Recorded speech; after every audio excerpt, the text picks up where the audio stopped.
YCP హయాంలో CID chief గా అరాచక అరెస్టులు సాగించిన ఐపీఎస్ సంజయ్ కటకటాల పాలయ్యారు. 1,75 లక్షల నిధుల దుర్వినియోగం కేసులో అధికారులు ఆయన్ను విజయవాడలోని జిల్లా జైలుకు తరలించారు.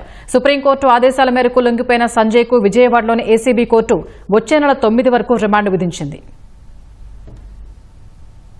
వైసీపీ హయాం నాటి అవినీతి కేసులో అరెస్టు నుంచి తప్పించుకునేందుకు దారులన్నీ మూసుకుపోయిన వేళ సీనియర్ ఐపీఎస్ సంజయ్ విజయవాడలోని ఏసీబీ కోర్టులో లొంగిపోయారు. 4 వారాల్లోగా లొంగిపోవాలని జులై 31న సుప్రీంకోర్టు తేల్చి చెప్పడంతో గత్యంతరం లేని సంజయ్ గడువు ముగిసే రోజే కోర్టుకు వచ్చారు. కోర్టు వచ్చే నెల 9 వరకు రిమాండ్ విధించగా పోలీసులు ఆయన్ను విజయవాడలోని జిల్లా జైలుకు తరలించారు.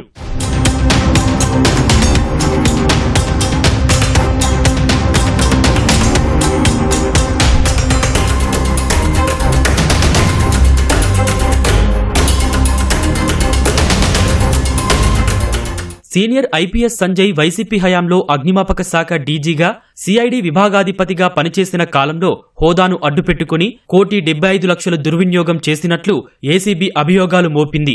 ఆన్లైన్లో నిరభ్యంతర పత్రాలు జారీ చేసేందుకు అగ్ని ఎన్ఓసీ వెబ్సైట్ మొబైల్ యాప్ అభివృద్ధి, నిర్వహణ, 150 ట్యాబ్ల సరఫరా కాంట్రాక్టును సౌత్రికా టెక్నాలజీస్ అండ్ ఇన్ఫ్రా సంస్థకు కట్టబెట్టిన సంజయ్ ఎలాంటి పనులు జరగకపోయినా ఆ సంస్థకు 59,93,000 రూపాయల బిల్లులు చెల్లించారు. ఇక సిఐడి చీఫ్ హోదాలో ఎస్సీ ఎస్టీ అట్రాసిటీ నిరోధక చట్టంపై అవగాహన సదస్సుల నిర్వహణ కాంట్రాక్టును క్రిత్వ్యాప్ టెక్నాలజీస్ కు ఇచ్చారు. కానీ సదస్సులన్నీ సిఐడి అధికారులే నిర్వహించారు. క్రిత్వ్యాప్ సంస్థ అసలు సదస్సులే నిర్వహించకపోయినా 1,19 లక్షల బిల్లులు చెల్లించేశారు. పైగా ప్రతి అవగాహన సదస్సులో 350 మంది హాజరైనట్లు సంజయ్ లెక్కలు రాశారు. అన్ని సదస్సుల్లో ఒకరు ఎక్కువ ఒకరు తక్కువ లేకుండా ఎలా ఉంటుందని అప్పట్లో విస్మయం వ్యక్తం చేసిన సుప్రీంకోర్టు ముఖ్యమైన పదవుల్లో ఉన్నవారు ఇష్టానుసారంగా చేస్తే ఎలా అని ఆగ్రహం వ్యక్తం చేసింది. ఈ క్రమంలోనే సంజయ్ కు హైకోర్టు మంజూరు చేసిన ముందస్తు బెయిల్ను రద్దు చేసిన సుప్రీం 4 వారాల్లోగా లొంగిపోవాలని ఆదేశించింది.